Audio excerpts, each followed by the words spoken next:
introduce, I'm going to introduce the gentleman Elvis Darko, as I mentioned to you. Let me so that okay. All right. So you've done. Guys, just a minute. I'm trying to add more bundle to it. Yeah. Okay. All right. So let me go back to. Okay. So just to introduce Elvis, who has joined us. As I said to you, Elvis is the editor, of the Finder newspaper. His full name is Elvis Darko. He's an award-winning journalist with more than 14 years experience. 10 out of over 13 years of work experience at news editor and editor levels. Mr. Darko's experience cut across print, radio, and television as both member and head of various newsrooms. He has vast experience in managing numerous groups, including TV newsrooms, reporters, visual editors, master control room staff, technical staff, and for print media, reporters, photographers, graphic designers, proofreaders, etc. Mr. Darko thrives in a high-pressure environment, enjoys the challenges of meeting deadlines and managing the team, and comfortably researching, writing, and editing on a wide range of topics. Mr. Darko is currently the editor of the Finder newspaper, as I said, which is the leading private newspaper with compelling content, in Ghana. Now, as I told you, he's not a stranger to me. He's one of my buddies. We discuss policy issues, that's a wide range of issues. And he's been very, very prominent in the RTR bill. Now, the reason why I'm bringing him, for him to actually tell us how does people set up or businesses actually set up to embark on, what they call advocacy. So he's going to bring his rich experiences in the players they had to consult, the kind of areas they have to look at. He's going to tell us the dynamics of the times, because the RTR bill started not today. Now, going through the changes, what were the dynamics and how did the coalition actually adapt themselves to suit the dynamics in order that eventually they could achieve the end result? What were some of the policy issues that came in mind? What were some of the political issues that came to the journey? And how did they navigate that? I'm sure within 30 minutes, 45 minutes, we'll be able to address some of these issues, especially some of the key partnerships that they have to form, in order that they could achieve the end results. I hope I'm clear on that one. So, ladies and gentlemen, let us invite digitally, though, Mr. Elvis Darko of the Finder newspaper. Elvis.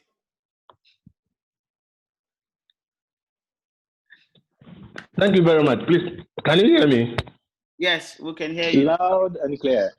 Okay, thank you very much. I apologize that you can't see my face because my phone camera has a problem, and therefore you may not be able to see me.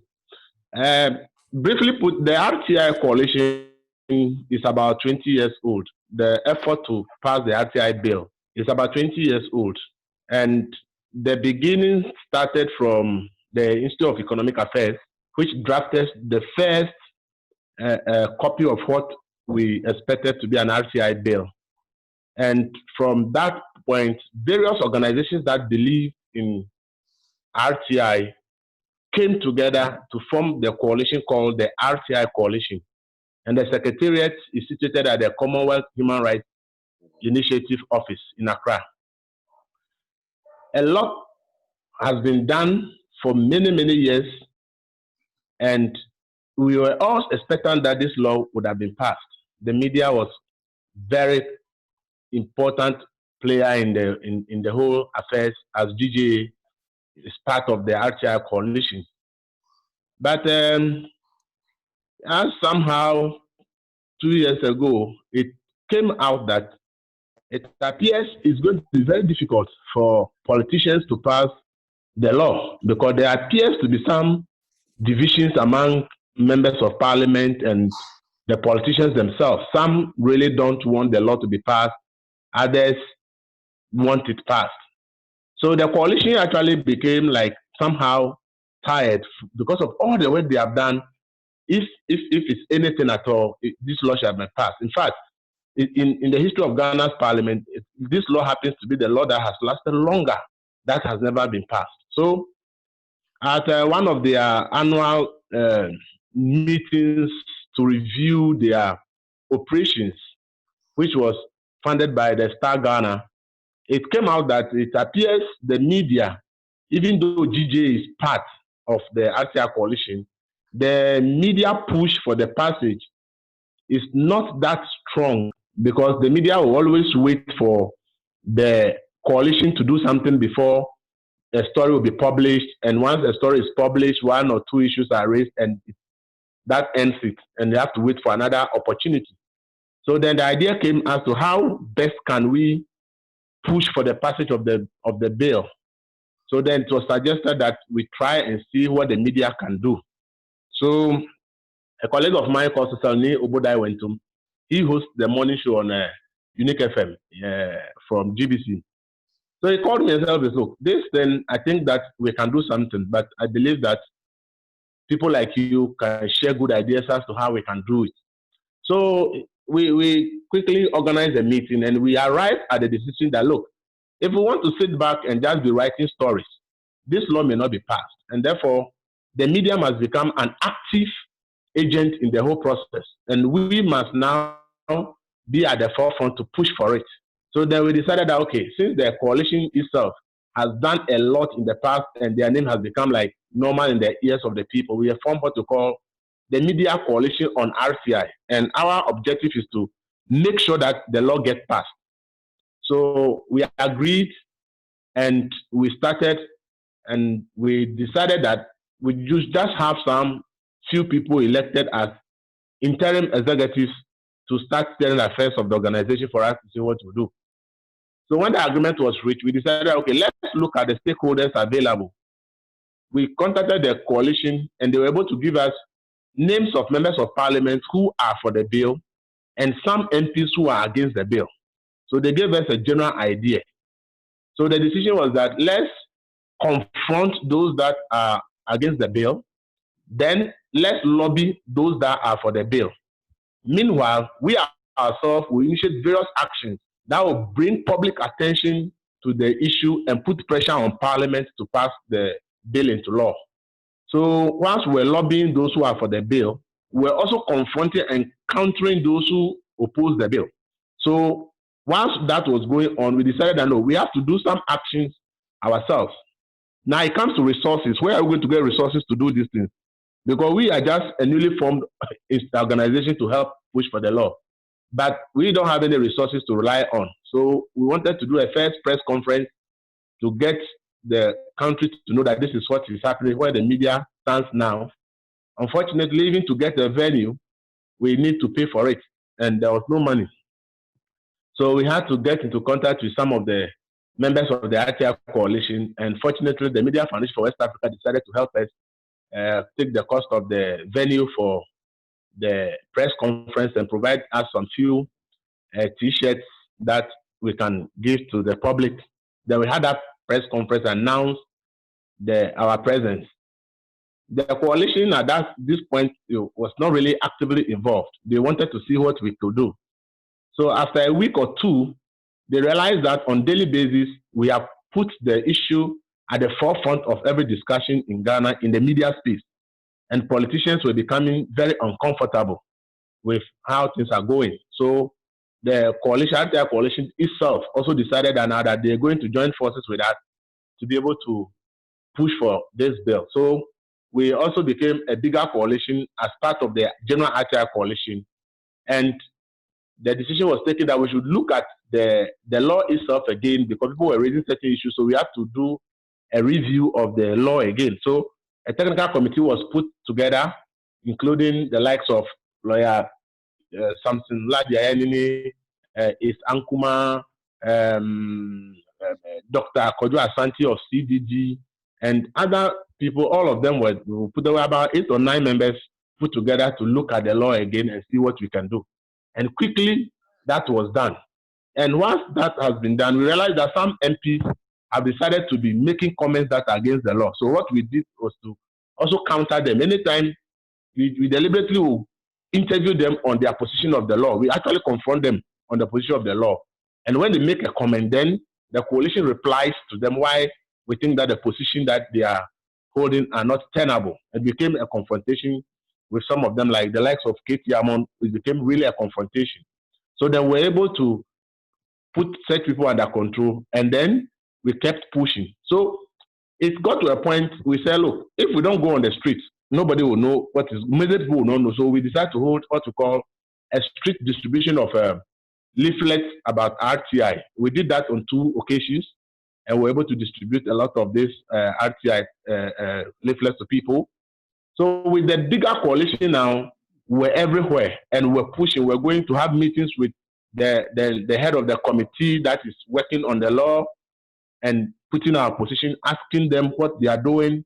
It got to a point we realized that no, these people, they still do not want to push past the law, so we have to push hard. So we pushed and pushed and pushed. The day the budget is to be read in Parliament, we sat down and said, look, the president and all the big people will go to Parliament. So even though we are not going to a demonstration, we just hold placards to go and stand by in front of the gate of Parliament, so that when the president and the vice are passing, they can see us that this is what we are for. Unfortunately, that day, somebody like me, I got arrested because they said we were doing an illegal action close to Parliament. And we said, well, once that will bring attention, thankfully that day, the RTI became even the most discussed issue other than the budget, because my arrest brought the issue up and the media was everywhere. So in fact, it brought a lot of pressure to bear on Parliament, and people, and some of the MPs who support the bill were like, look, continue, because look, right now, every meeting we go to, it's like, it's all a talk about RTI, how to pass it, because what people are doing, it's like every issue is now a secondary issue. RTI now tops all the issues in the discussion. So we kept pressing, and with these people who were supporting us, we kept pressing. They promised to pass the law, and everything was given, only for them to come and tell us that the law, actually, they've not made any provision in the budget for the law. So even if they pass it, it will not work. So they have to send it the following year. We said, no, that can't happen. Well, back and forth, back and forth. At the end of the day, because of the pressure the media pushed on this issue, the media coalition virtually became like the one working on everything. But unfortunately, we just came on board. The actual coalition, which is the RTI coalition, has worked for over 18 years at that time. But because they didn't have that consistency from the media hyping the issue of the RTI, their effort did not seem to be pushing the members of Parliament to the level that they will pass the law. And it took that pressure from the media, where on daily basis, there is something about RTI in the media, and almost every media house is discussing and asking questions about it. One thing that happened was the members of Parliament were deliberately creating the impression that the RTI is a law for the media. So they were trying to make the public feel like they don't need to support this because media are fighting for something for themselves. And then we had to come back and explain to the public that RTI is not for the media, it's for every Ghanaian. That explanation that we did made a lot of people to understand that no, this law, the way they are explaining, if that is what it is, then it is not anything for the media, it's for every Ghanaian. So general public acceptance began coming in. And then people were even confronting their MPs in their constituencies, asking them why they are not passing the RTI law. So with this kind of strategy, all put together, it finally ended the fact that they decided to pass the law. But when they decided to pass the law, and we made a last-minute push for it, unfortunately, they just went ahead to pass the law because that push we were asking for, they think it will put the government on deadlines that if the government did not meet the deadlines, it meant that anybody can sue the government in court. So they deliberately denied those provisions that we added in the last minute of the law. But the bigger picture here is that despite all the work that the coalition had done for years, it took the media coalition just about a year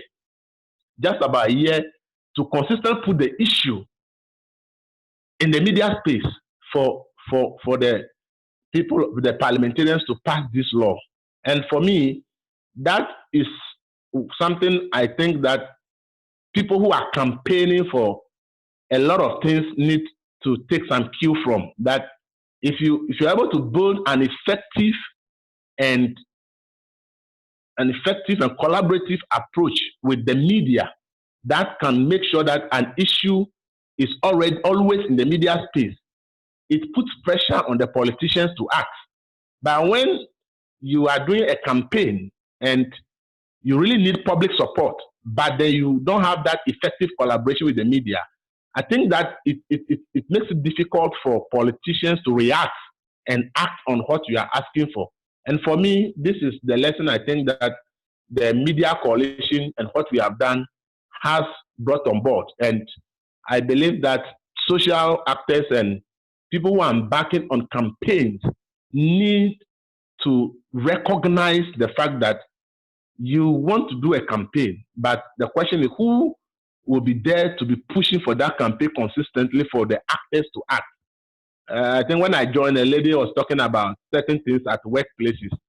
I believe that it all takes media campaigns to get change in many places. And I believe that people in institutions who have some of these things and they really think that it shouldn't be the case, if they can really build some effective collaboration with media, it can be done. Dr. Kobi, we were talking about sex tourism. The question is it an issue that the society, the media has made sure that society thinks about? Are we discussing it? Are we asking the pros and cons? Are we really making it an issue? If we are not making it an issue, it's difficult for the tourism authority to say we want to take a position because they really will not know the public support or whether public does not support it. It will be difficult for them. So people will be running away from it because from our societal point of view, for you to say we want to practice sex tourism in Ghana, I believe that is an issue that anybody will say you are trying to promote something that is against our morals, and those who are religious will say, hey, this is against religion and all that. It takes a lot of advocacy and campaign to explain why that is important for people to buy into it. So for me, this is the little I want to share about the work the media coalition has done to be able to get the bill passed into law. Excellent. A round of applause, we would say, if we were in classroom.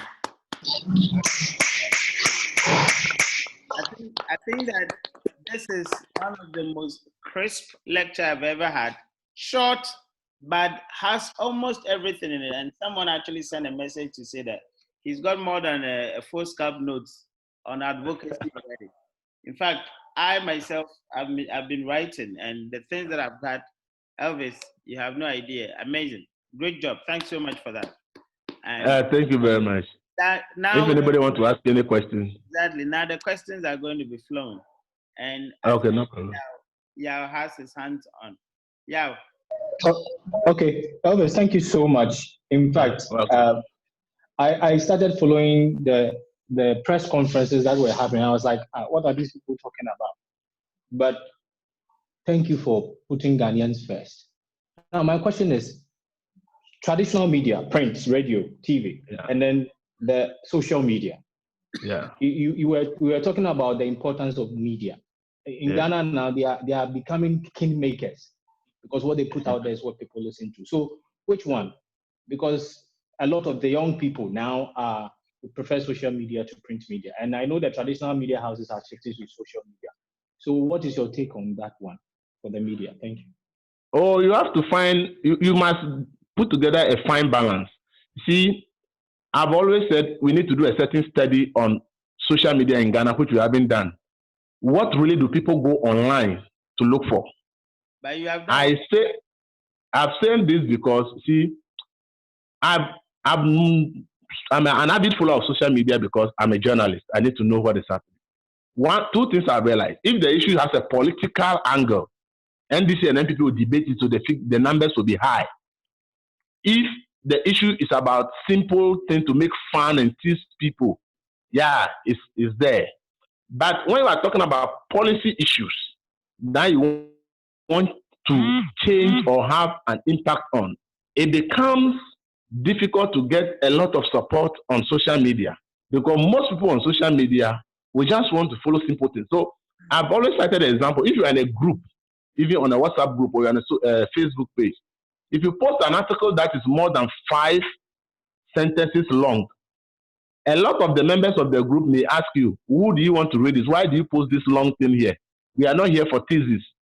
So it tells me that many people are on social media not for the kind of information that you are advocating to get people to buy into.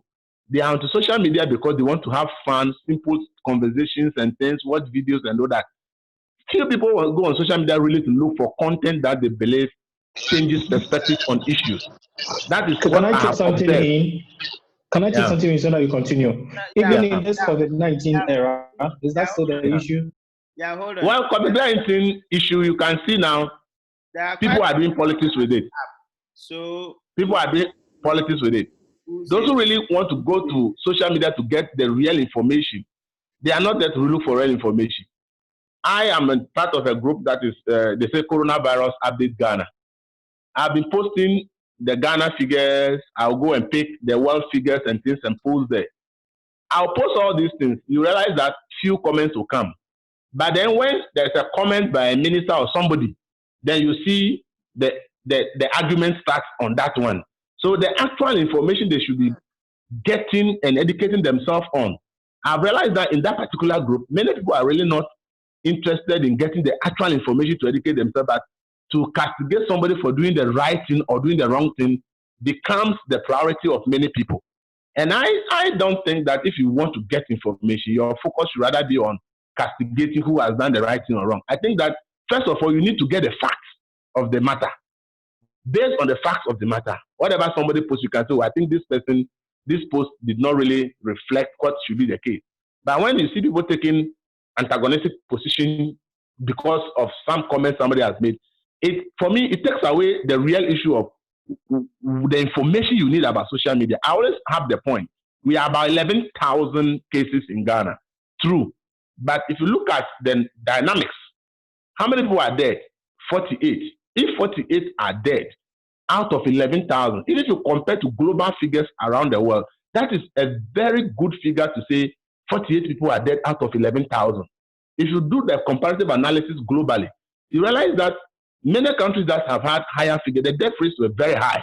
But if you write all these things, somebody sees someone think that you are trying to defend the situation in Ghana. I'm not bothered about Ghana too much. I'm a Ghanaian, it can affect me, I can die. But I should be able to put the facts out that if you have more than 11,000 cases and 48 deaths is what you have, then you should be somehow feeling that our situation is not that dire as it is in other countries. If you look at Nigeria case is about just 1,000 more than what we have in Ghana, or 2,000 more. I think 1,000 or 2,000. But deaths in Nigeria is almost hitting 400. The number of people who are dead in Nigeria is almost hitting 400. There are countries even in West Africa.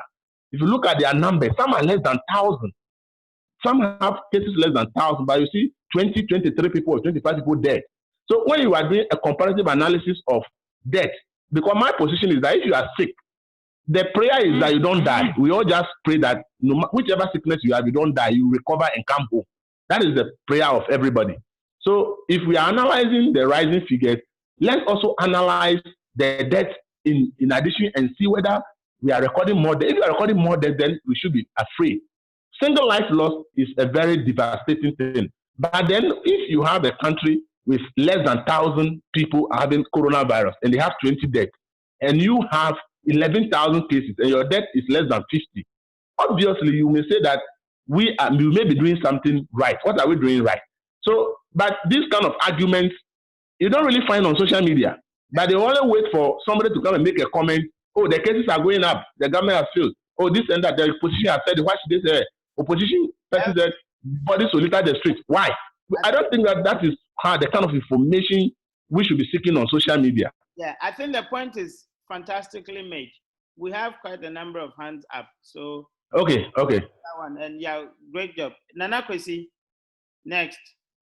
I'm taking that order. Okay. Hello. Yeah. Well, let's. Yeah, hello. Yeah. Hello. Please go ahead. Yeah, go ahead. Okay, thank you. Mr. Elvis Darko, thank you so much for your insightful exposition on the work that the Media Coalition, together with the RTI Coalition, did in ensuring that the RTI law was passed. And I think that it goes to underscore the importance and the relevance of media organizations within every democratic space. Indeed, it's been said that information is the currency of democracy, or is the fuel of democracy, and therefore, if people lack information, they are unable to contribute meaningfully to the democratic process. They are unable to hold governments accountable and what have you.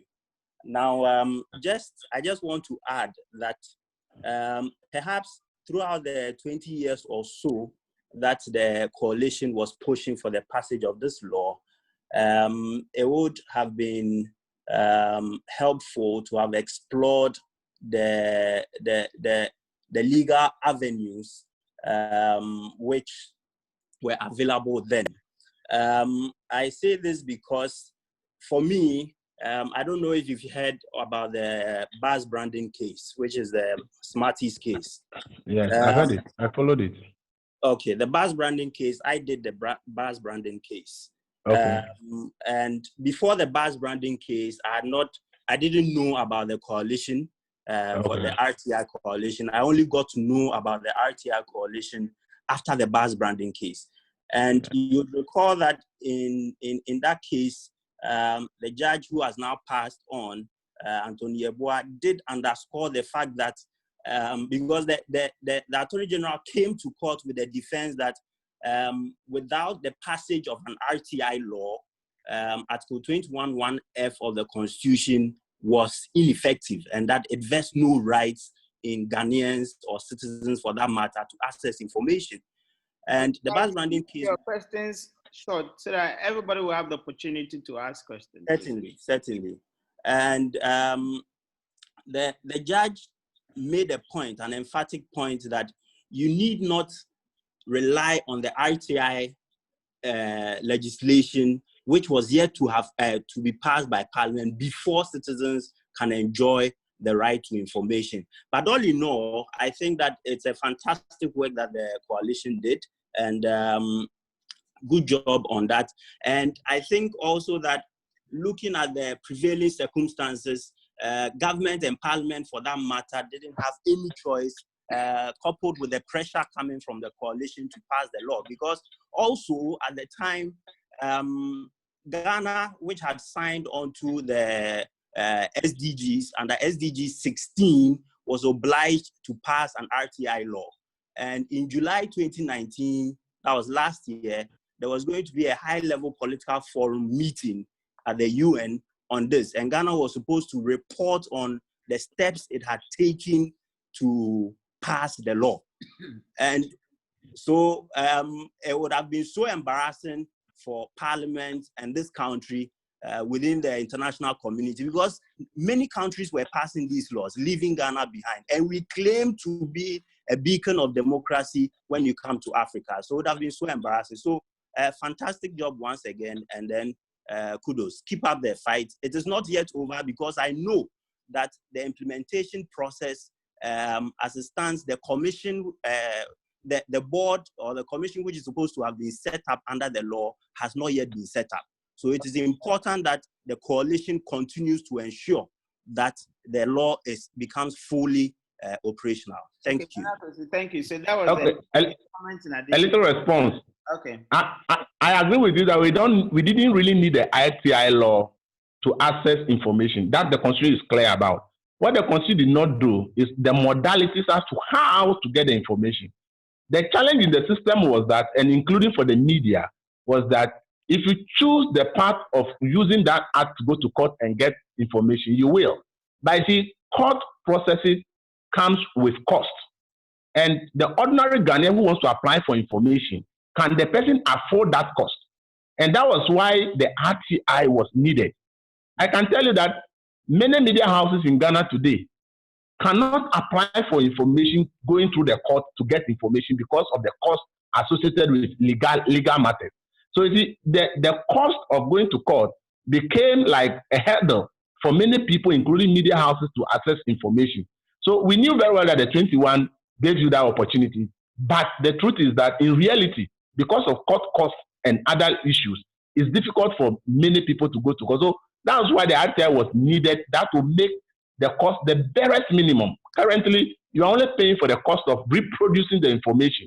And the RTI law makes provision for voluntary disclosure of information. And as for the UN, Ghana, we have faced several embarrassments. We have signed several conventions that we have not done anything about.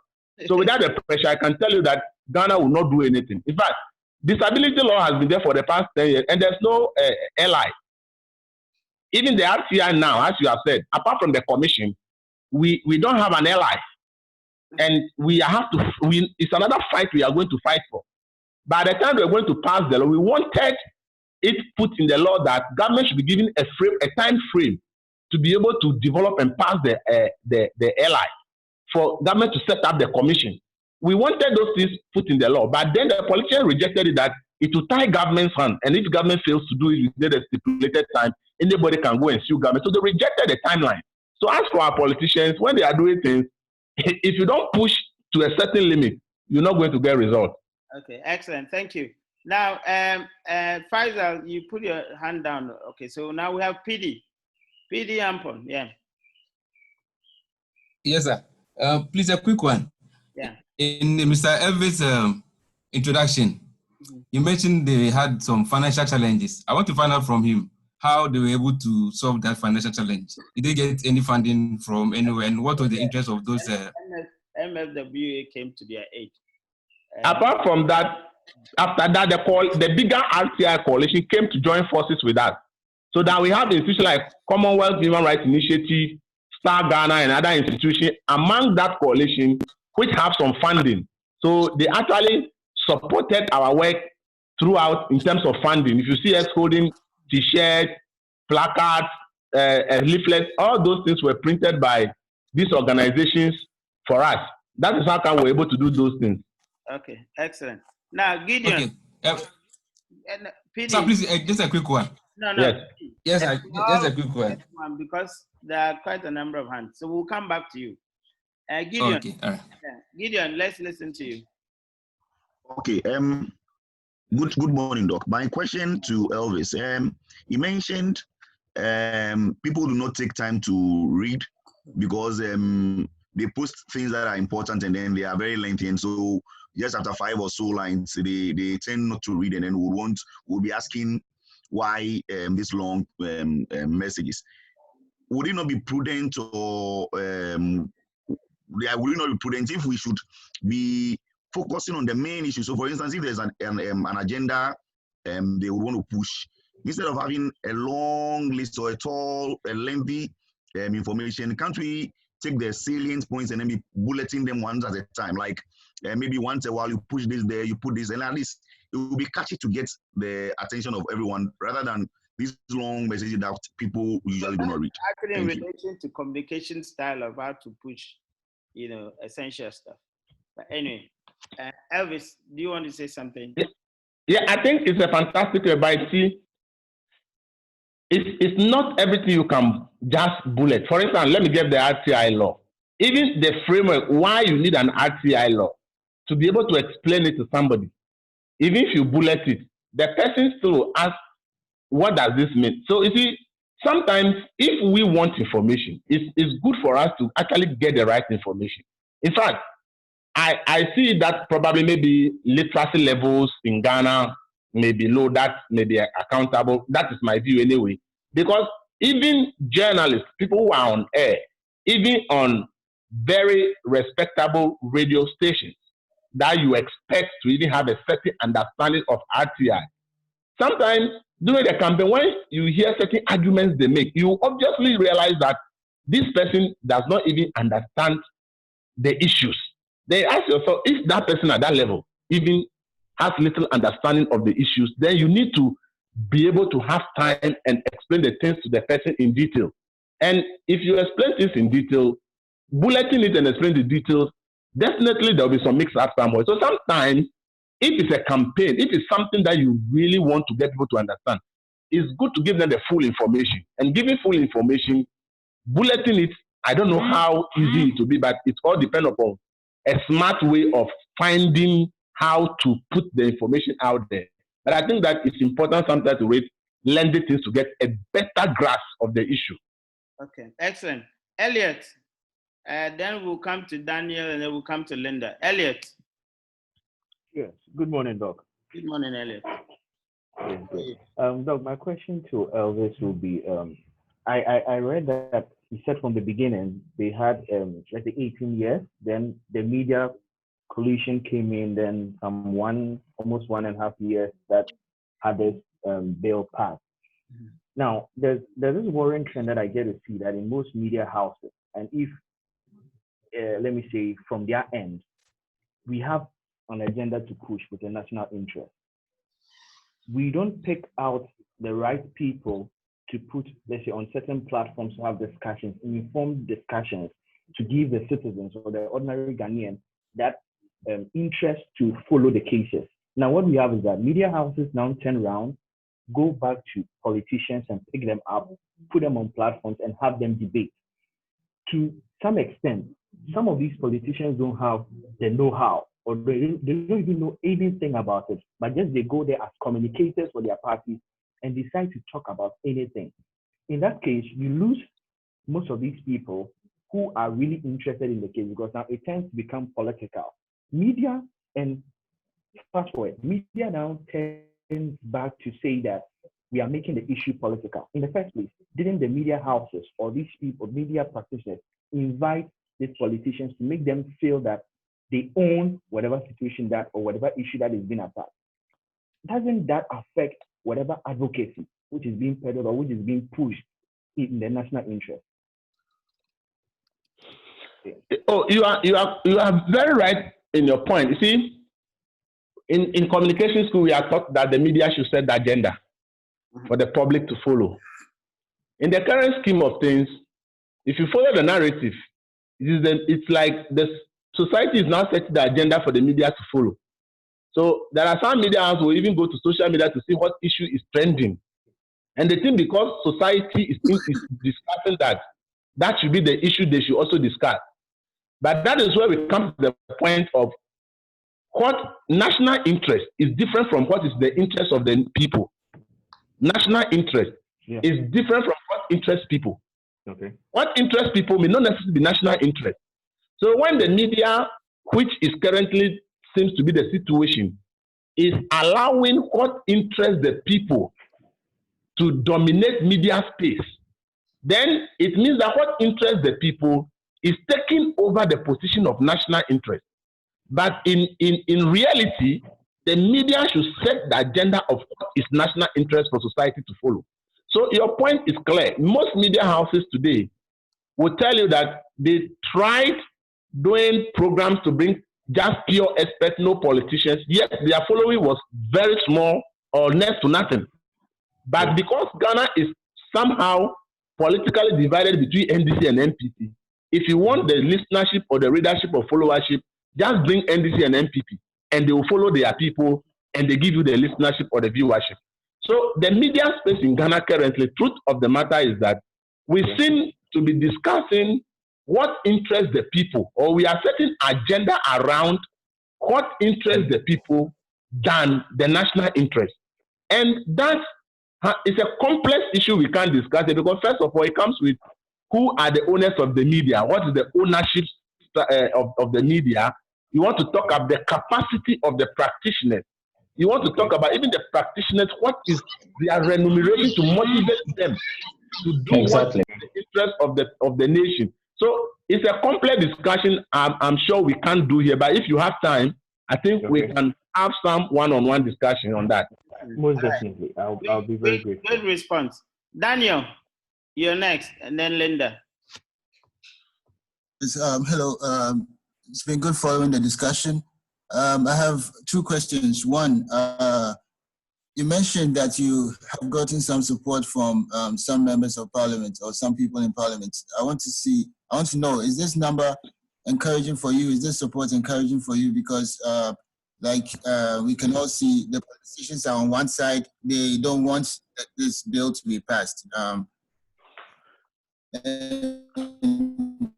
On the other side, are you getting enough support from there to encourage you to continue, or do you think you may have to revise your tactics? Number two, is there a precedent of maybe public pressure forcing government to pass a law or a bill like this one? Is there something in our history?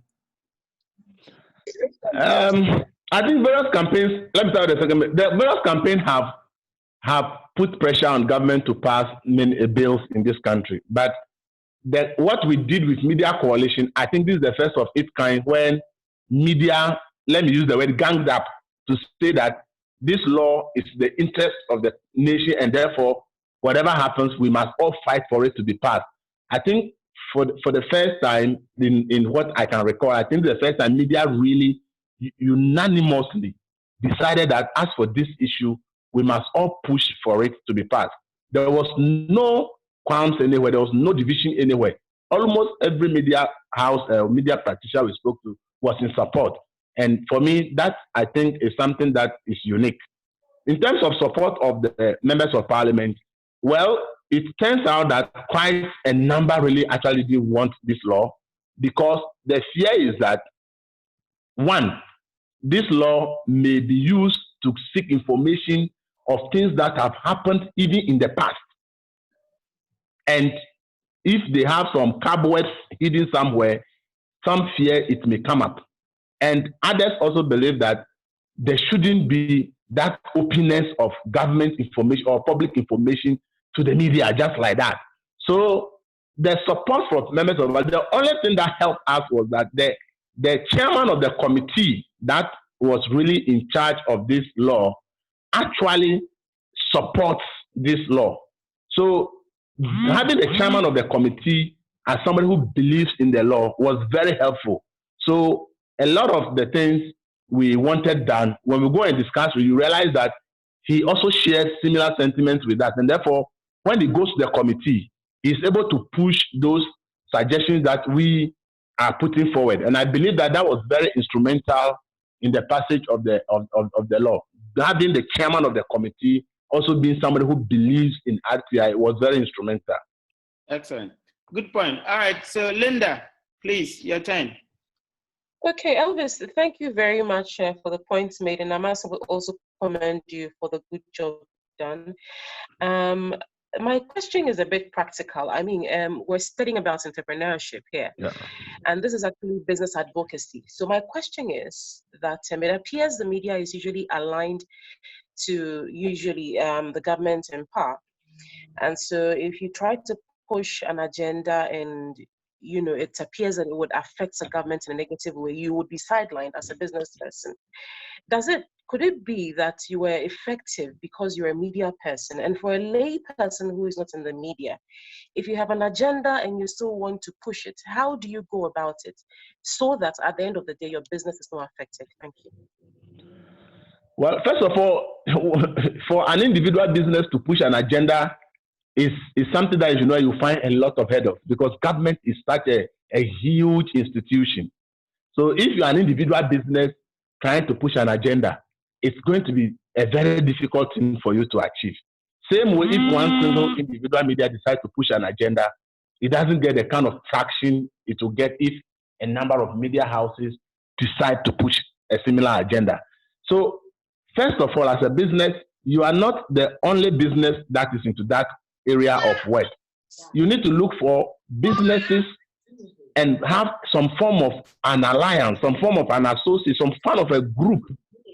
And when you have a number of you coming together as a group or an association, and you decide to push a position, it becomes a stronger thing to do. And then businesses also need to understand that fighting for something is important and the strategy is key. It's like in this country, what I have realized, because I've also written a lot about business, is that businesses are not doing a lot of lobbying. Businesses are not doing a lot of lobbying. They rather think that every small thing, they should rush the media. The media can only advocate, but can't do anything beyond advocacy. But then when you do a lot of lobbying as well, in terms of whatever you want, because Parliament has a lot of committees, and each committee attends to at least a sector of the country. So my suggestion is that when you want to embark on advocacy, first of all, make sure that you are not alone as a lone business. Maybe help other businesses, the same business you are into, to have some voice. I want to hear. And go into lobbying as well, whilst you also try to build this synergy with the media. If you combine these various approaches, your voice is likely to be heard better than you alone fighting a cause. And as I said, in Ghana, I realized that businesses, associations, even AGI, or even the big associations, they don't seem to be more focusing on lobbying. They just think that in everything they should just jump to the media.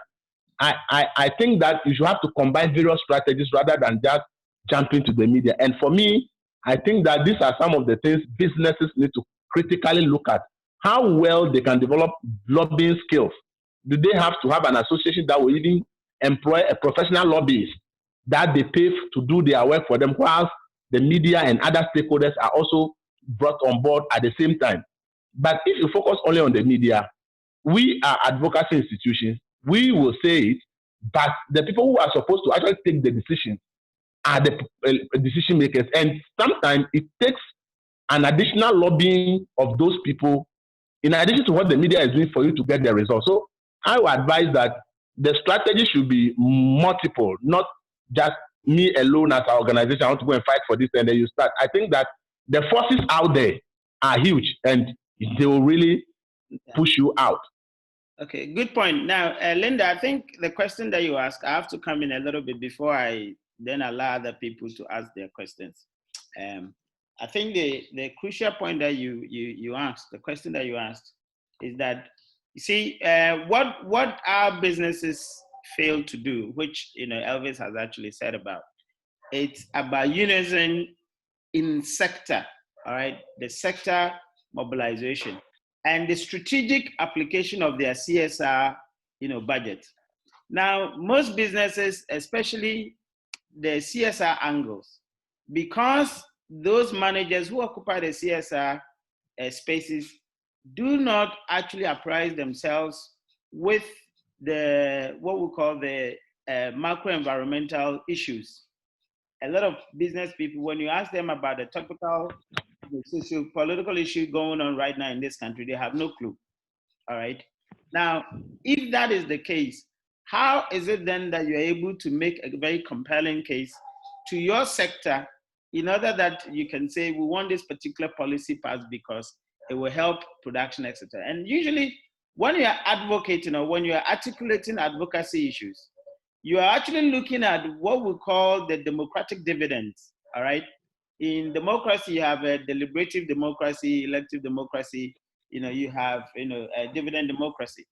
What is the democratic dividend that the state stands to gain and the society stands to gain? Now, how do you then branch out these dividends to make it sector focused so the government could actually see itself benefiting in it, society can see itself benefiting in it, and as a result, having a direct impact on your business sector? We must start thinking from that policy perspective. In business, we are very macro level engaged. We are very macro focused. Profitability, retrenchment, growth, competition. These are very micro issues.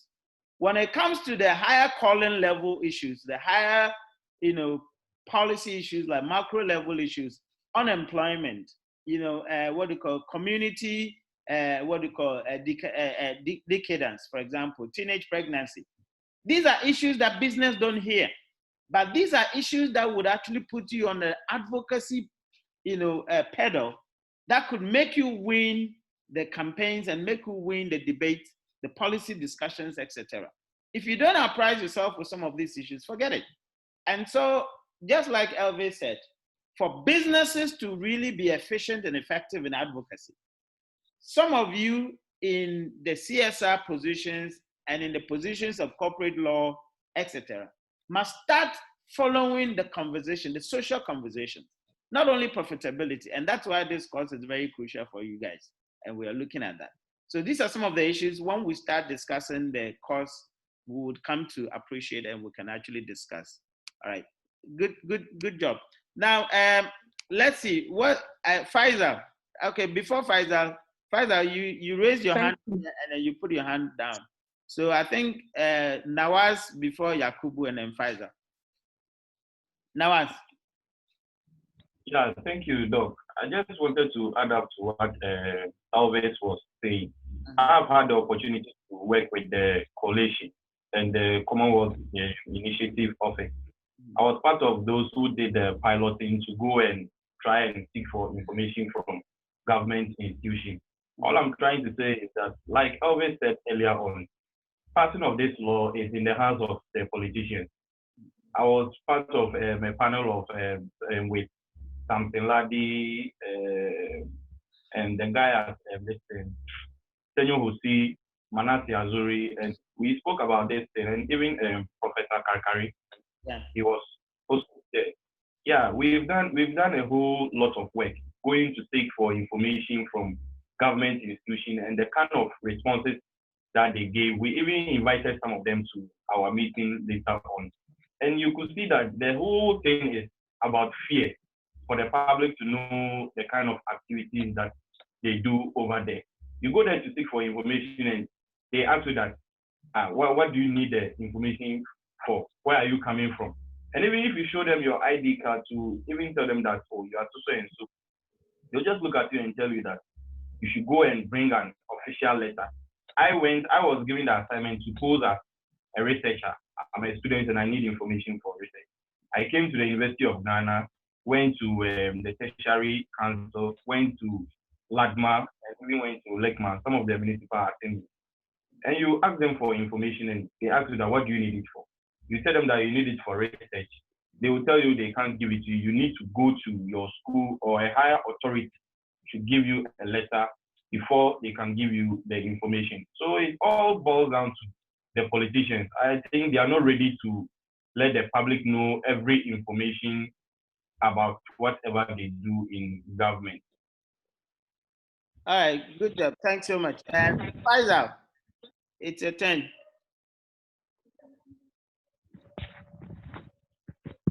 Faisal. Yes, sir. So thank you very much for the opportunity, and I apologize for bringing down my hand earlier.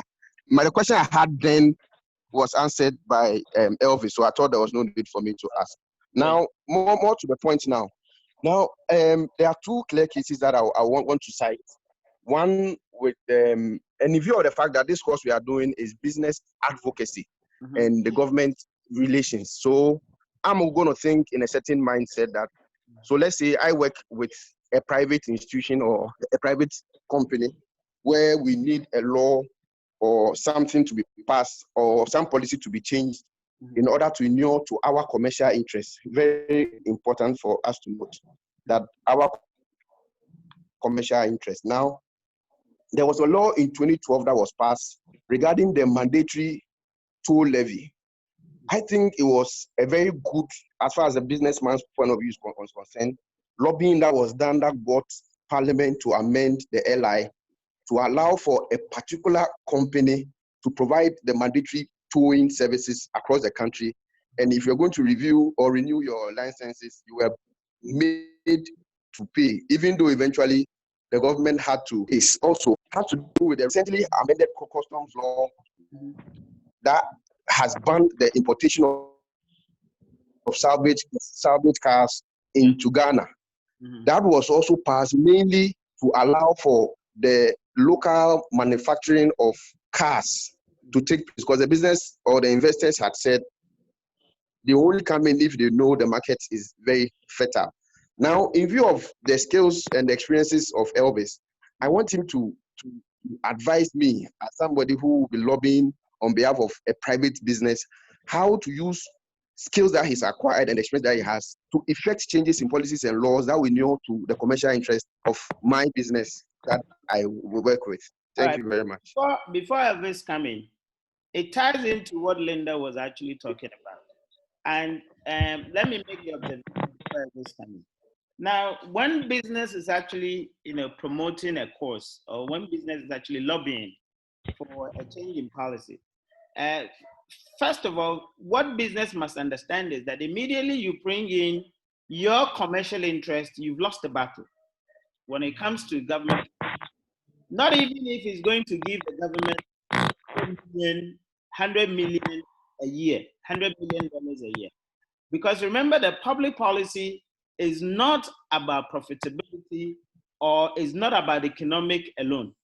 Public policy is also about sustainability and is also about people values. Do you get it? So when you actually couch or you frame your advocacy to mean that it will give us jobs, it would actually increase our GDP. These are some of the languages that actually will mean rubbish to so many other social actors and ask you whether you think that the country is set out for economic gains only. So first and foremost, before Elvis come in, one, you must understand that your advocacy must sit on social values, where social values means so much more than economic gains and so much more than the education of the society. So the prioritization of what it is that the state stands to gain must be crucial.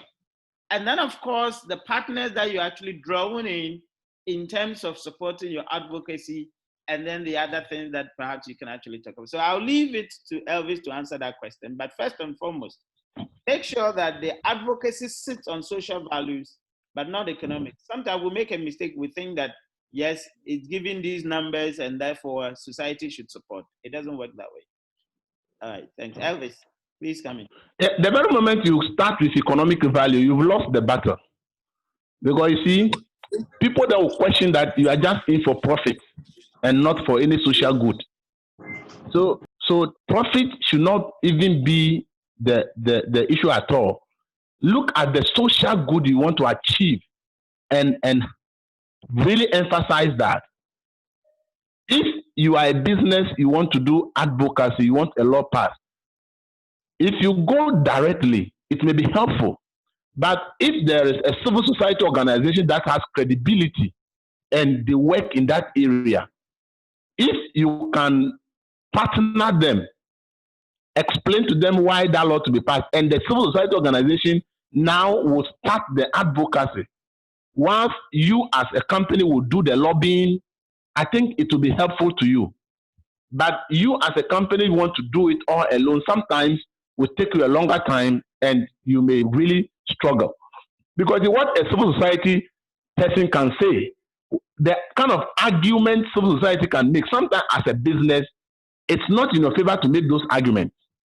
So if you can find a credible civil society organization that is into that and collaborate with them to push the agenda, it will become more effective. And you yourself will do a lobbying as a company, you do that.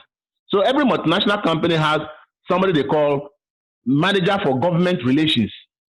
Whatever they are doing, they know that they need to do certain business, certain negotiations with government. People are employed personally to do that.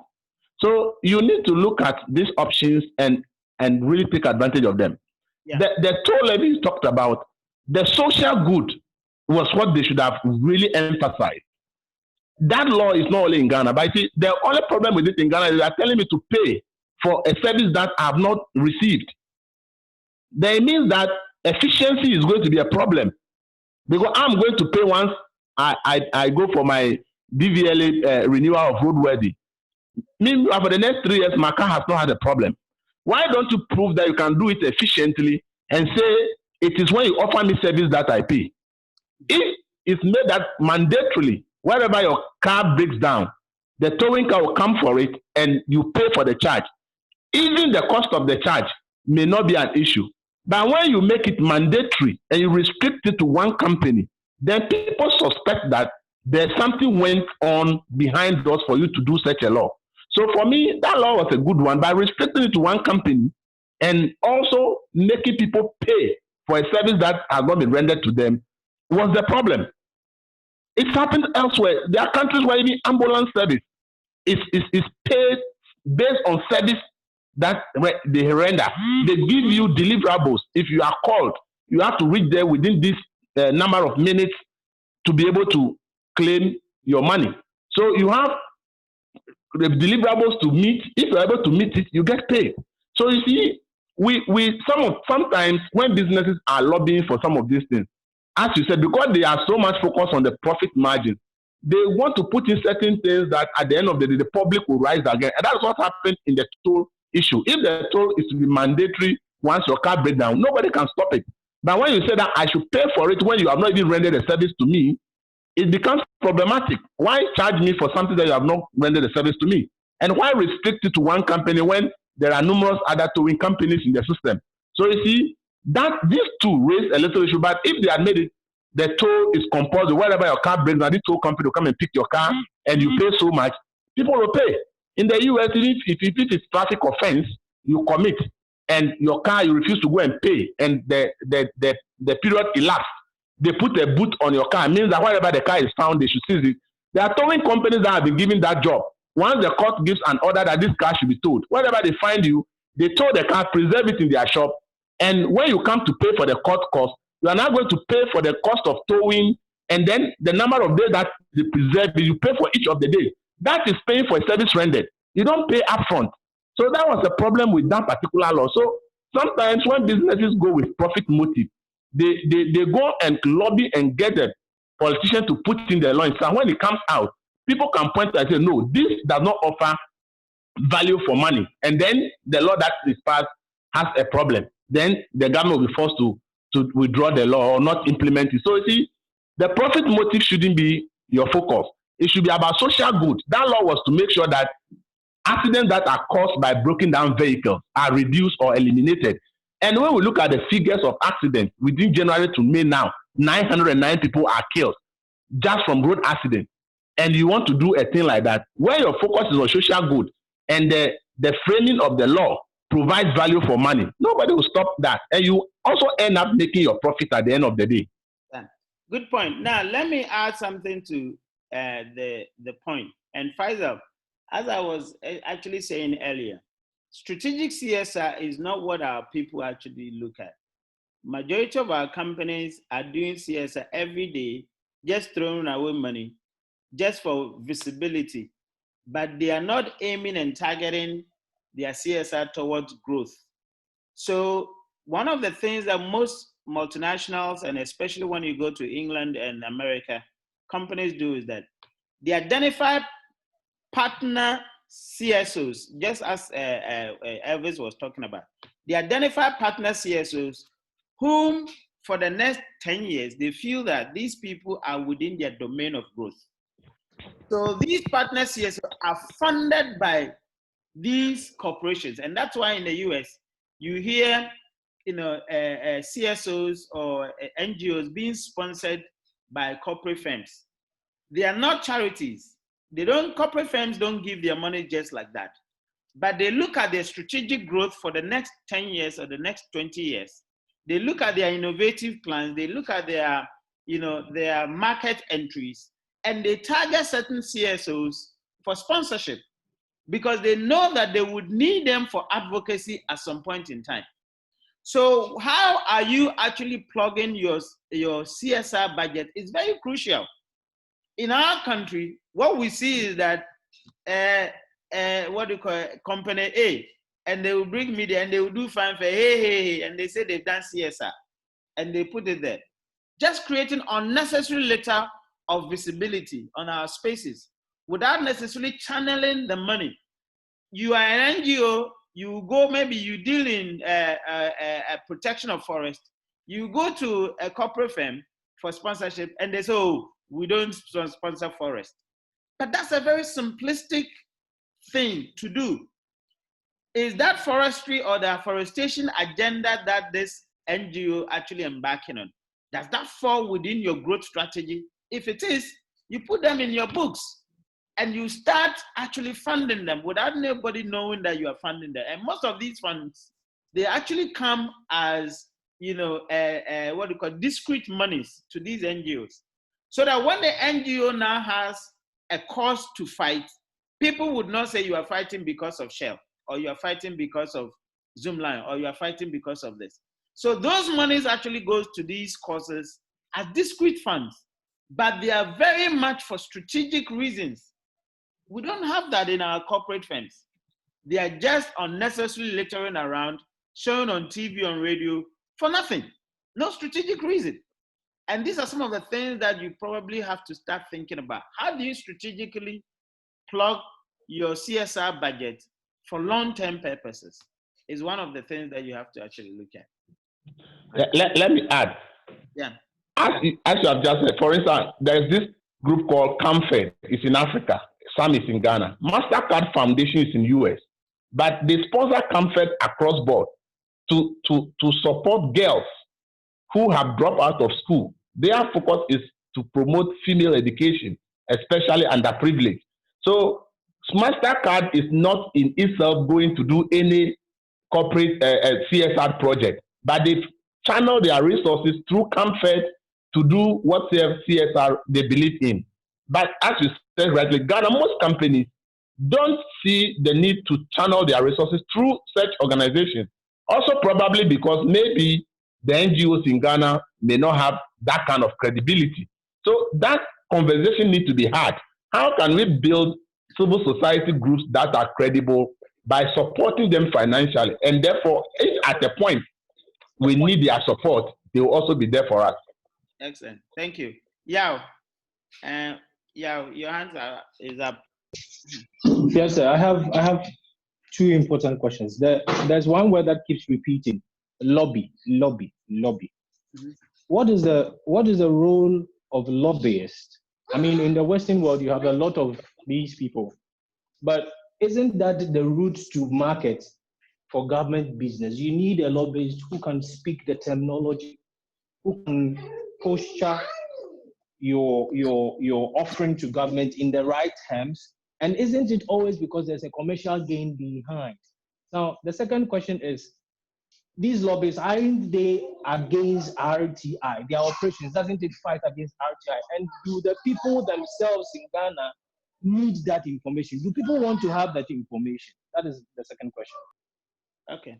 Oh yeah, as for information in Ghana, truth is that a lot of people want to have information. But the system doesn't allow it. It doesn't allow it in the sense that, as I said, based on the constitutional provision, if you really want information in Ghana, we are journalists, and people who ask for journalists, you should go and ask for information. It should have been easier. But I can tell you the hassle we go through is unbelievable. So for the ordinary person to say, I'm going to look for information, there's no way they will even bother that person. And the resource to go to court and compel the institution is not there. That is why the RTI has come and is important. And if you remember, with the RTI, I think one of the foremost people to apply the RTI is a member of parliament who wanted information from the Electoral Commission. A member of parliament was among the first people to apply RTI to look for information.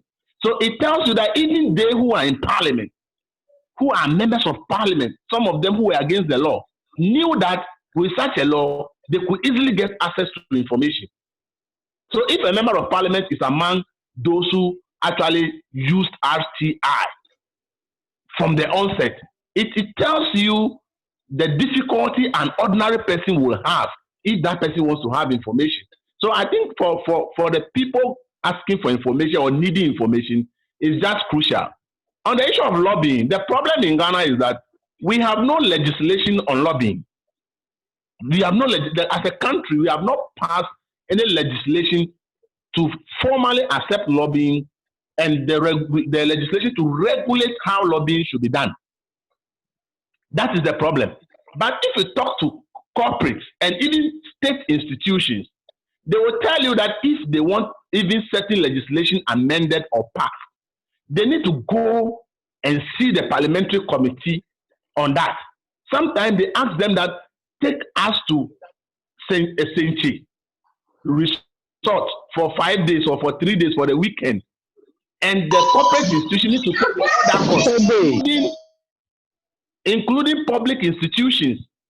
Public institutions wanting parliament to actually even effect a change in their law or pass a new law for them will need to provide resources, take these members of parliament to big time hotels for days and give them even per diem. And some of them are reflected even in the Auditor General's report. So once we have not formally accepted it and we have no legislation, it's already happening. So we need to have an advocacy to get government to pass a lobbying law that makes it legal. Then it becomes less cumbersome to lobby.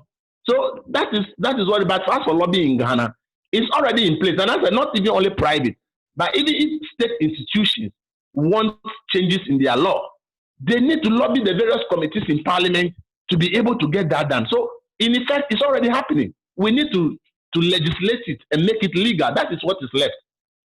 Excellent. All right, thank you. Pakwesi. Hello. Hi, Pakwesi. Hello. Yeah, is there? The last two speakers, the guy mentioned that maybe most of the NGOs don't have credibilities, and that is why sometimes when they want to push their things, it doesn't work out in the government sector. And then we're also all along, I've been observing that the politician has always been the target, that he's not making things to go faster, and that's the RTI bill and stuff like that. Now, it is also because those who do advocacy, I mean, over the years, after some time, they migrate to become politicians. You have observed. When a particular party is in power, you see their advocacy level and how they want to push a certain agenda becomes so high. Now, the moment there's a change in government, the same group of people, we don't hear from them again, and then they move to hold positions in the government. And so, when it gets to that level, anytime somebody is pushing an agenda which will benefit society in general, there's that political twist that people want to put to it. And so I also think that those who want to do advocacy must stay in that line. Whichever party that comes in power, you stay in the line and continue to advocate. And then we'll see you that way. But where you shift camp, because maybe you say, no, we shouldn't do, we shouldn't register people at the moment, for example, it's on the table now. You see a particular advocacy group pushing, and then it doesn't, and then they don't do the registration. The next time that another party comes into power, that same person is now shifted into holding position in that government. So it makes those of us who are outside, who are not politicians, who are just in the society and observing how things are going, be seeing you that no, then what you were doing for your own interest. Or you will be a particular political party is influencing you to chart that course for them. And so when you go to the other person who is in power and you want the information.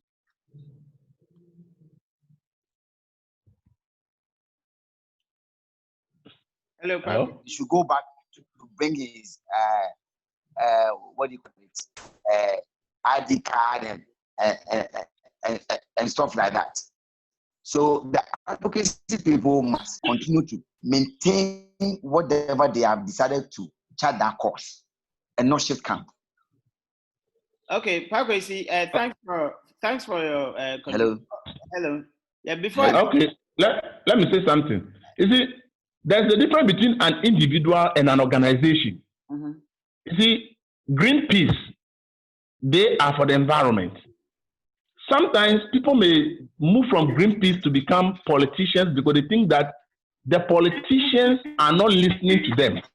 And that if people who believe in their cause become the politicians, they may listen to them. But then Greenpeace does not change its position on issues. And the person who is voted in also doesn't change his position on those issues. So in Ghana, the issue is about whether we are able to differentiate between the CSO, its objectives, or the individual. The problem is that some CSOs have eventually become like the individual is the CSO and the CSO is the individual. So when that individual shifts position in terms of leadership to become a politician, then we have a problem with it. And it's a valid issue. But in a well-established environment, in fact, some CSOs actually push some of their people to become politicians because they believe that if those people get to the top, they will push harder for their cause. And that is even a better way of getting your issue addressed. But if that person shifts to the top, and as you said, the person then changes his position, then there's a problem there. So let's really look at it critically. Do we have CSO that we can completely differentiate the individual from the objectives of the CSO? If the person becomes a politician, that the person changes his or position on the very beliefs and things he's been holding on to.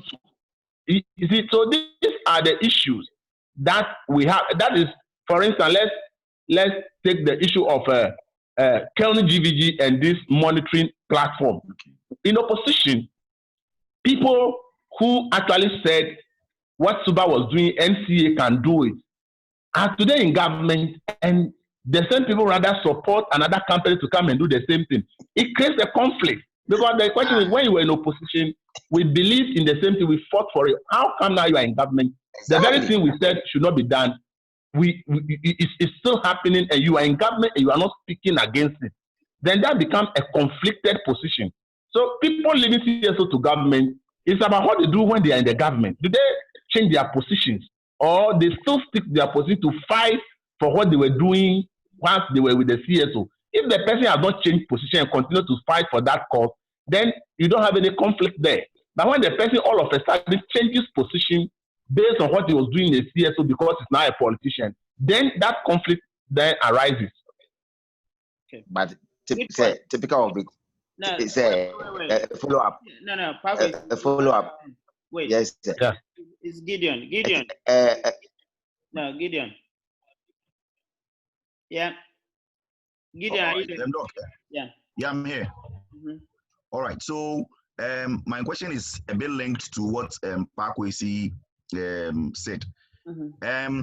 I'm thinking that sometimes the reason we have a lot of government institutions shying away from giving out information, not to support what they do, but I think the intention or the intent behind the seeking of the information is probably a challenge. So, for instance, a group of people go for an information from wants an information from a particular government institution, and then subsequently you hear a political party using the information gathered as a tool to bash or do something that's untoward to a particular government. And so you see, sometimes the fear of a political victimization and all that is possibly a challenge for people trying to hide information from the public. Even though the information will be needed by the general public, how the information is used sometimes becomes a challenge. So I think when we look at that, we look at the political pictures surrounding it as well.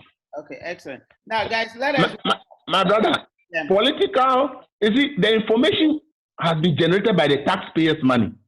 It is not for the person in government or in opposition. It is for every citizen of the country. So if the information the person comes to seek for, if you know that you have done the right thing, whatever the person uses it for, why should you be worried that the person is using to criticize? Because the information was generated by public money. If somebody seeks the information and it gives it to the whole public, and somebody thinks that the way this information has been generated or what has been done here, there's a wrongdoing. If you believe there's no wrongdoing, why should you be worried? The problem is that people believe that people have fear that maybe they have done something wrong. So when it's exposed, if I've done the right thing and the public have access to the information, what should I be afraid of? Why should I be afraid of if what I have done did not breach any rule? I've done what my office expects me to do, and the information ends up in the public. Why should I be worried? I shouldn't be worried about that. So you see, you may see things that this thing that is right, but some experts or somebody sitting and say, no, I think this is wrong. We are building a nation. So that argument that somebody will come for the information and somebody will go into political reason, if you haven't done anything wrong, you haven't done anything wrong. Okay. If you done something wrong, that is why you'll be afraid. Okay, good point, guys. Let's wrap up. Linda, how long are we left for the class? Is Linda here? Please, yes, please, I'm here. We're supposed to end at exactly 11:30.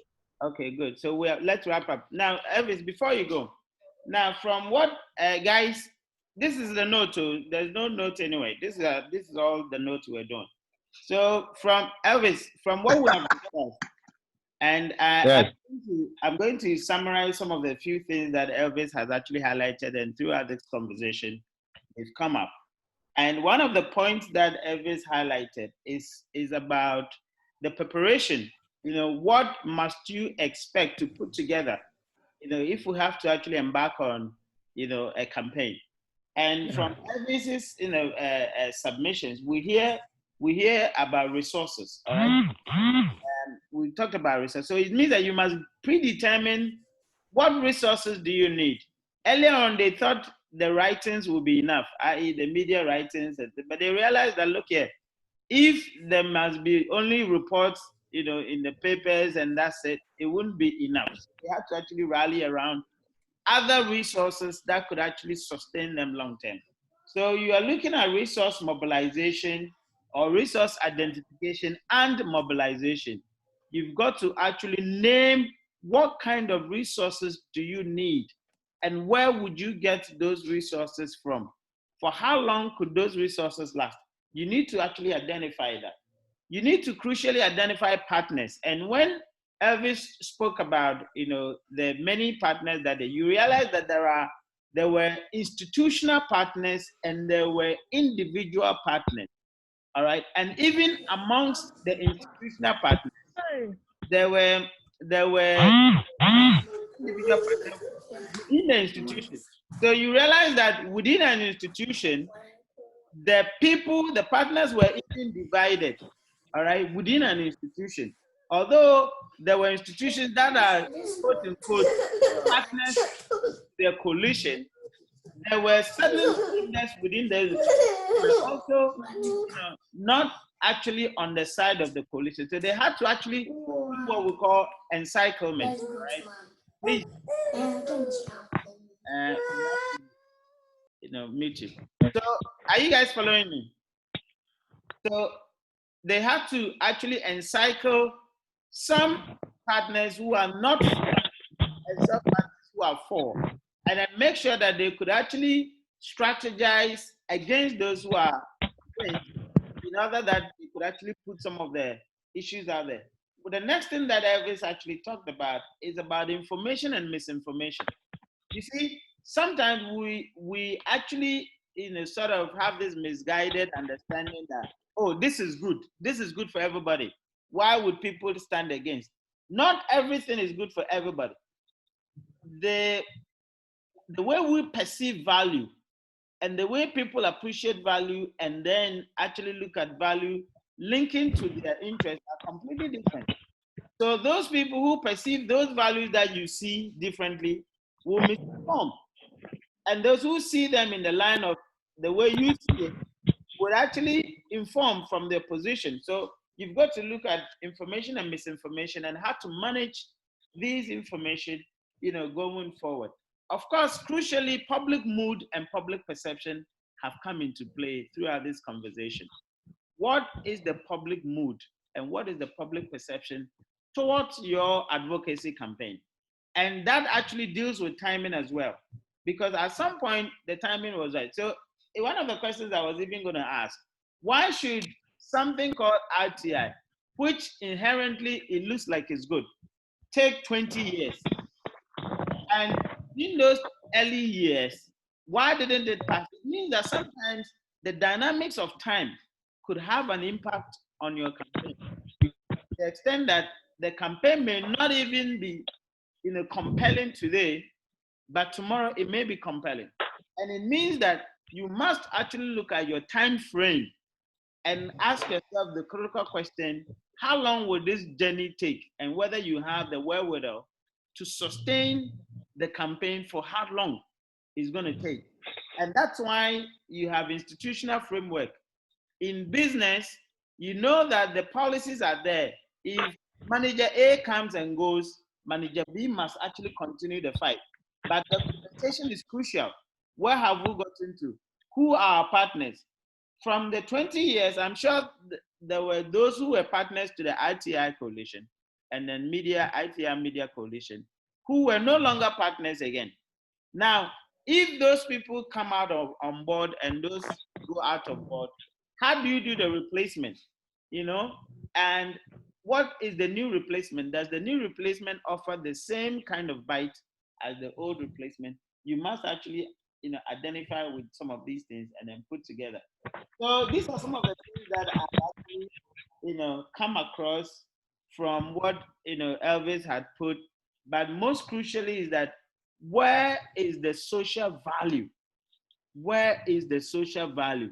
How do you articulate that social value for society to understand that this cause that you're fighting actually is in their advantage, but not to put your profit forward? What is the sustainability? How does that impact on society, etc., going forward? So these are some of the points that I've raised. Elvis, I don't know whether you have others to add before we go. Yes, I think one crucial thing is about also you, the person embarking on the advocacy. Mm-hmm. What is your knowledge in the issue you are talking about? Excellent. The RTI law, when we follow, we realize that the law has virtually been written by the CSOs, mm-hmm. because it appears the politicians have little or no idea about how an RTI law should be framed. And even though some of them were made to travel abroad to countries to learn, because of attrition rate in parliament, some of them lost their seats. So in terms of the framing of the RTI law, writing it and putting everything together, a greater percentage of the writing was done by the coalition. And that is why the coalition had the likes of lawyer Akoto Ampao being the pioneers, and along the way, other lawyers like Samson, Isankuma, Dr. Kodwa Santi, people with knowledge in how RTI works, had to help in drafting and writing the law. So you see, when you embark on an advocacy, you want a law passed or changed, and you yourself do not really know exactly what you want to be done. It may get to a point, the people who are supposed to do the law for you or do the change will tell you that we don't even have a deeper understanding of what they want, or they may draft something that is not in your interest. It's come back on you to make that input. You have the duty to make that input and say, this is how it is done in here, this country, country B, country C, and therefore if we want to do it well, this is how we must do it. So if you don't have that knowledge base as well, then it will get to a point you'll be stuck. So I think the knowledge base of the group that is going to campaign, the knowledge base on the issue at stake is very critical, and how you can cite the example in other countries, how you can have access to that kind of legislation from other countries and how it works is very important. If you don't have that, it will get to a point the people who are supposed to pass the law may tell you that we ourselves lack that much knowledge. So you either have it in-house or you may be forced to pay somebody who is an expert to put it together for you. So the knowledge base in terms of what you are fighting for, you either have it within the organization or you look for an external body or individual who has the capacity to do it for you at a fee. And that is something that you must also prepare for. Excellent. Excellent. Good point. And then the publicity, the visibility, I think, as you mentioned earlier, is crucial as well. How do you put it to the public domain every day? How do you make sure that the public actually buys into it? So the public mood, the public perception on it, means that you must have your PR and your journalistic campaign very, very intact, that continuously you're actually putting it out there to the audience, the people whose perception matter, to make those determination is crucial.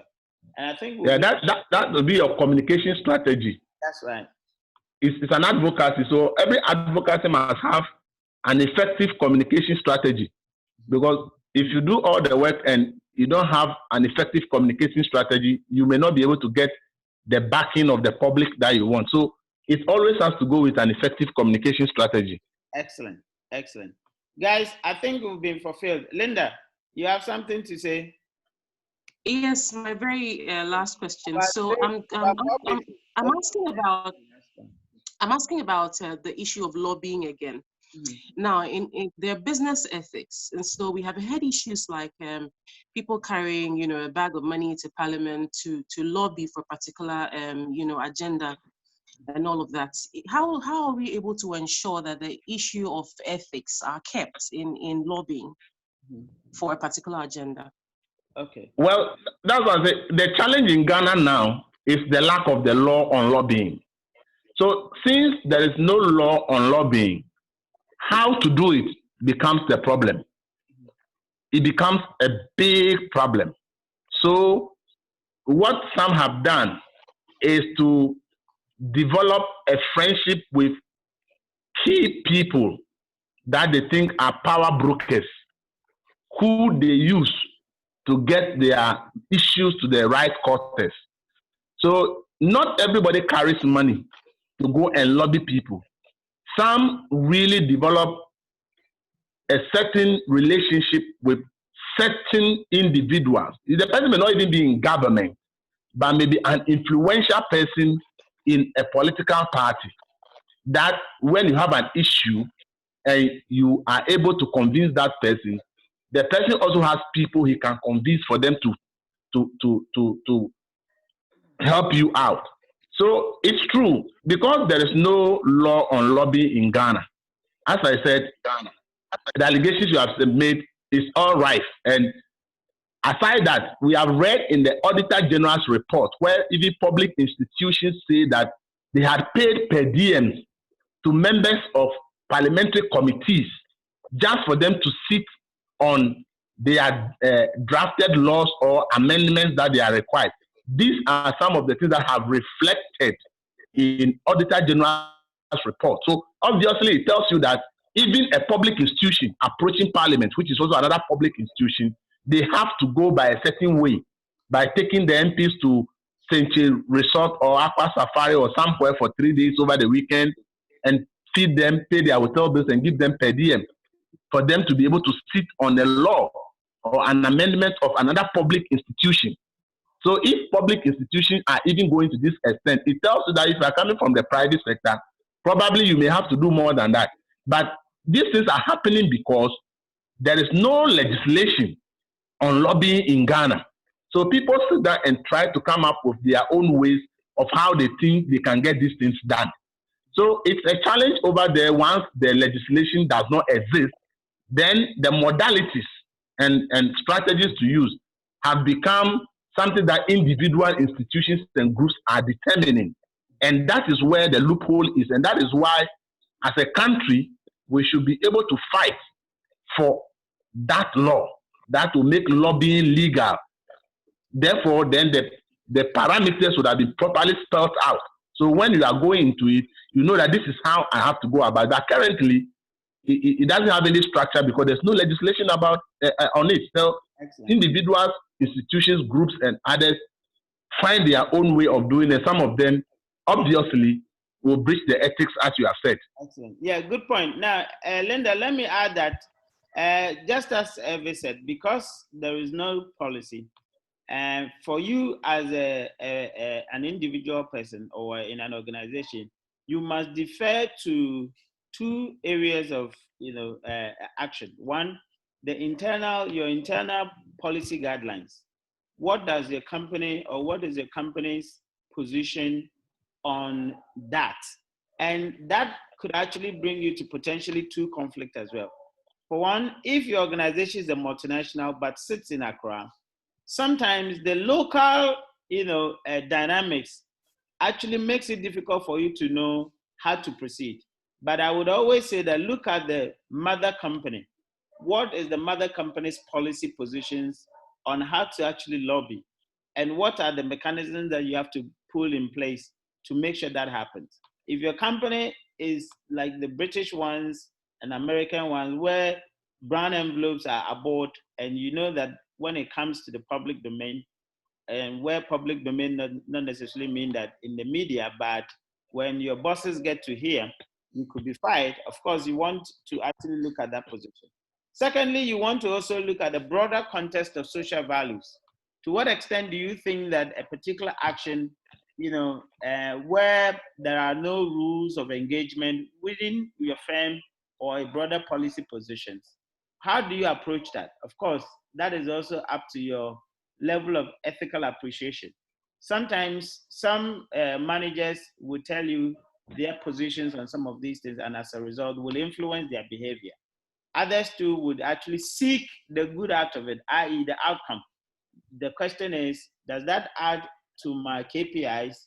If the answer is yes, and he feels emboldened, and he doesn't find any challenge within their own personal values, vis-a-vis societal value, then of course they will go ahead to do that. So I think that in the absence of broader policy and legal, or what you call the frameworks, you have to resort to your internal arrangement, be it organizational policy guidelines or your individual value core must actually determine that. I hope I'm clear on that one. And yes, Doc, thank you very much, and Elvis as well. All right, Gideon.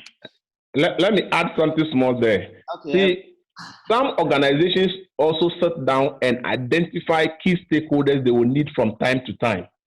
They don't need to bribe them, but they find ways of supporting them in certain ways to do certain things that they still wish done, but they could not do themselves because they lack funding. So then they will find a way of providing funding to provide that for those institutions. Then it's like you have become a friend to that institution. And therefore, when tomorrow you need their help, you don't need to go and pay them any money. Already you have a working relationship with them. And therefore, when you need something from them, it becomes easier for them to help you than when you sit somewhere, you really don't care about how that institution is operating until you need their help. And then you work there that I need help. It becomes challenging for that institution to help you. So it's an issue that some corporates really don't pay much attention to.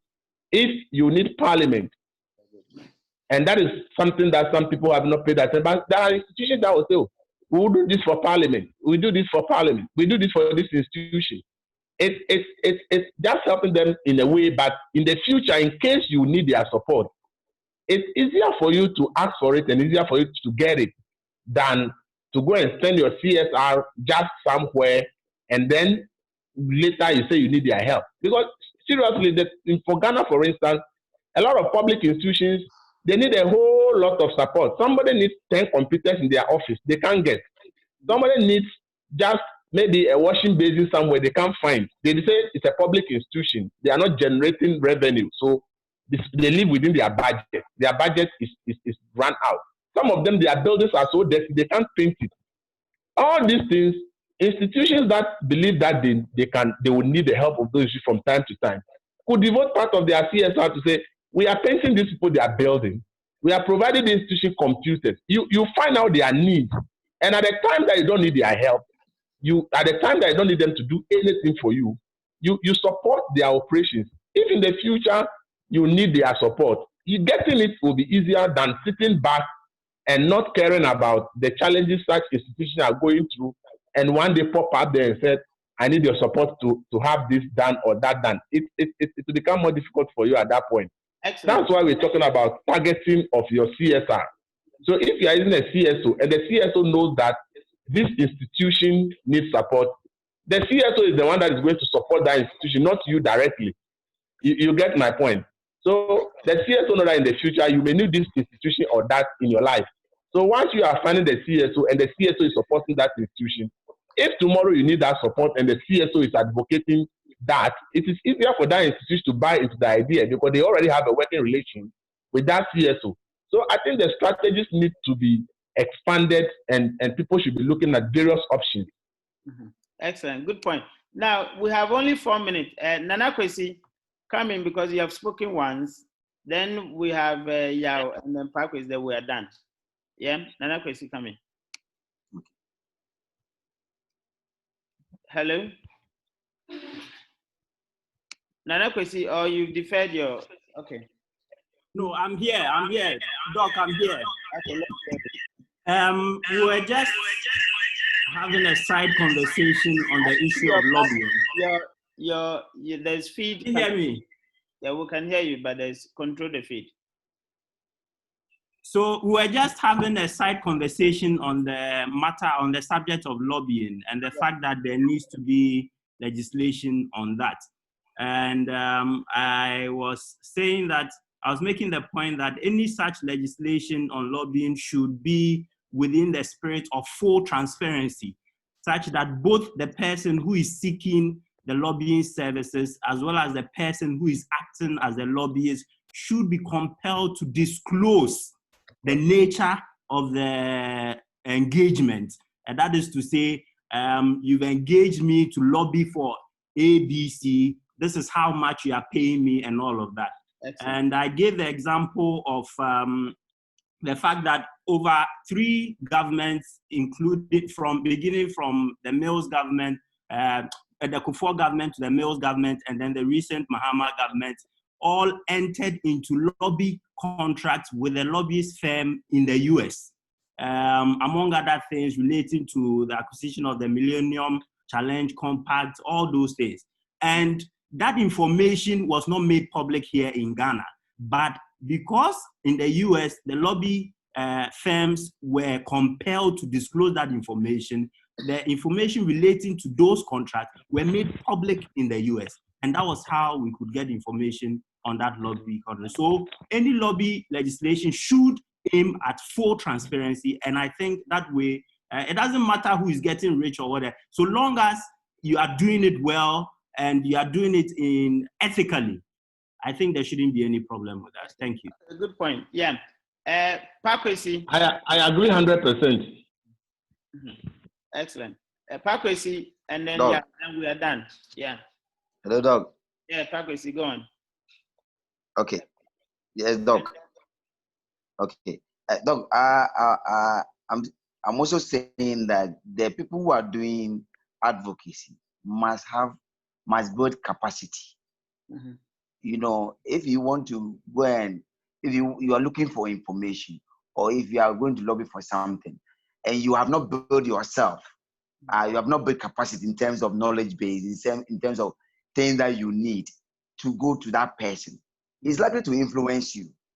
Even though you are going to influence him, looking at the way you have built yourself, or looking at the way you have not prepared yourself in a level that will be able to let the person feel like, no, this person, I cannot change his mindset. I cannot just say anything to him for him to go back. Then you're going to have your way out. So people who are doing advocacy must build capacity.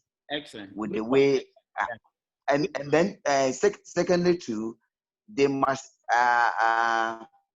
We have also said that they must also. The time is up. All right. Let's hear Yao, because time is up. Let's hear Yao. Final. Yao. Sir, I would want you to touch on cabal, the word cabal. and if Elvis would comment on that in his closing remarks, whether he met, I'm sure he met them, but where do they fit in all this? Cabal. Okay, yeah. Cabal. Elvis, cabal. One last. Cabal. Talk about cabal and let's go.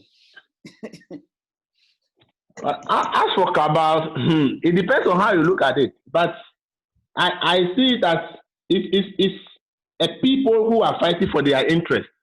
And for them, they don't care whether what they are doing is legal or illegal. Once it is their interest and they are willing to fight for it, they will go to any length to get whatever they want. That's what I see a cabal to be. Mm-hmm. Okay, excellent. Linda, would you like to close by thanking Elvis for us, and then we can call it a day for the next lecture? Okay, I don't know whether to say Elvis Darko or Mr. Elvis Darko because just a while ago we're contemplating on addressing people by their titles. So, Elvis, this has been a very interesting class, most especially because you joined. We're very grateful. When this commenced, I saw somebody send a text asking what RTI is. So, of course, the advocacy goes on. You're still educating a lot of people, and you have opened our minds to many things. Maybe this class would think about it and probably want to create an advocacy group to champion the cause of lobbying in Ghana. So thank you very much. We really appreciate you. And we hope that we'll see you again before the course wraps up. Thank you. Thank you very much, too. Linda, I will hold you guys to this. Make sure that you form the advocacy group so that we can elicit the support of Elvis to get lobbying passed in this Ghana. All right, I'll hold you on to your promise. All right, Elvis. Thank you. Yeah, as usual, you don't disappoint me every time I call you. I'm so grateful, and I think that this is what, academic is about, where you team up with your students where they know best, they are stronger, and then you ask them to help your other students. The same way, you guys, I'll be falling on you to be teaching my other classes, as we go along, as we get to know each other. And I'm sure you can ask Elvis. I like a very participatory, engaging class. For me, knowledge is about sharing. It is not in Anansi's head. It is in all of our head. So Elvis, we are so grateful for coming in. And I'm sure we would be meeting another time, on this same platform. But apart from that, myself and you, of course, our conversations. Dog, we didn't see you. I didn't see you. Thanks for the opportunity. Elvis, I didn't see your picture. You see Elvis? I said thanks for the opportunity. Yes. No, we didn't see your picture, dog. Elvis, his phone is not working. So if you want to buy it says you. He said he can't see you. You can't see me. Exactly. Oh, yeah. But that's me. That's awful. You can't see the I think Pakusi didn't do it well because I've been looking at the dog all throughout the lecture. It's Elvis who I went to look at his picture on. Okay. Then it's Elvis that I'm not seeing. Oh, okay. Yeah. Okay. All right, guys. I'm so grateful. I hope you have enjoyed the class. I've enjoyed it very much. And I'm very much. I'm sort of now seeing you, like my other classes that I remember when I was Elvis's class, Charlie, we never closed class. The debates and and I can see similar stuff here. So thank you guys. Enjoy your weekend, and then hopefully, Elvis, can you? I don't think your camera's still working. We can't see you. It's breaking. It's still blurred. So this is another time. Guys, thank you so much for coming. Enjoy your weekend. In fact, I'm going to look for some fufu or some 2 a.m. Light soup. Exactly. Light soup. So you can proceed with a Sunday and see what you can do with it. All right. Linda, okay, thank you very much. Nice for weekend. your coordination, Linda. Thank you so much. You are very effective. Thank you, Doc. Thank you. Thank you. Elvis, so we'll talk behind the scenes there. No problem. Yeah. All right, bye. All right. Bye. Bye, Doc.